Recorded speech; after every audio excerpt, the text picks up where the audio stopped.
Tuhan Yesus dicambuk dan dihina secara kejam.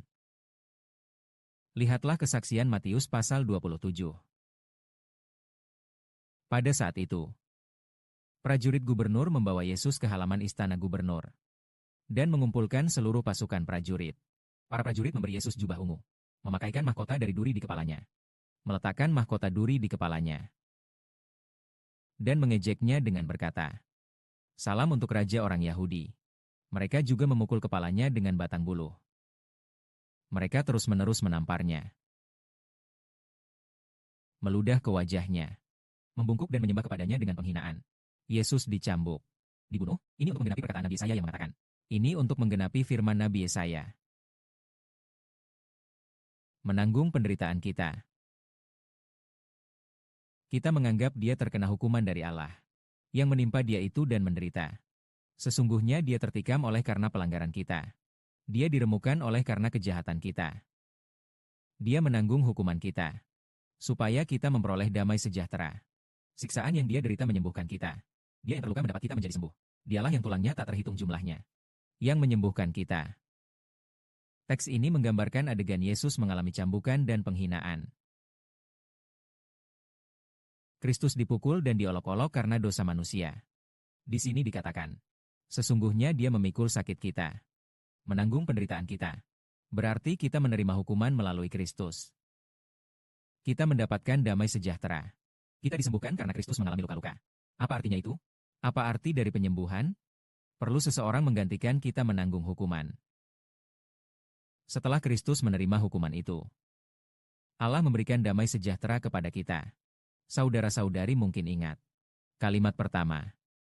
Siapa yang berkata, damai sejahtera bagimu, damai sejahtera bagi kalian, firman Tuhan. Damai sejahtera bagimu, damai sejahtera bagimu. Siapa yang mengucapkan kata-kata pertama itu?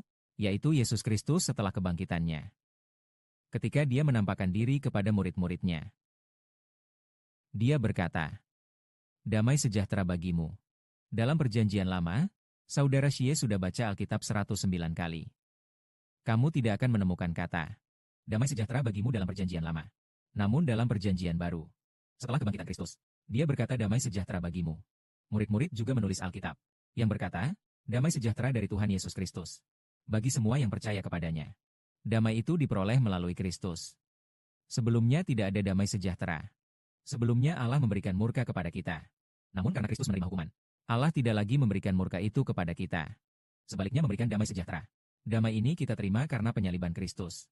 Allah tidak lagi menuntut kesalahan kita. Kita mendapat damai sejahtera melalui salib Tuhan Yesus Kristus. Mendapat damai sejahtera. Kapan kita menerima kesembuhan? Kita menerima kesembuhan saat Kristus memikul luka-luka kita. Hati yang dahulu sakit.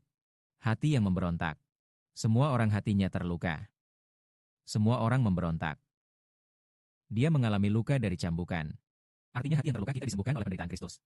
Hati durhaka kita dihukum karena Kristus menanggung penderitaan. Sehingga hati kita disembuhkan. Hati yang memberontak sembuh. Menjadi taat, tidak lagi memberontak. Karena Kristus telah menanggung hukuman. Mengalami luka yang sangat dalam. Mengalami luka cambuk yang sangat dalam. Allah memberikan hati yang taat.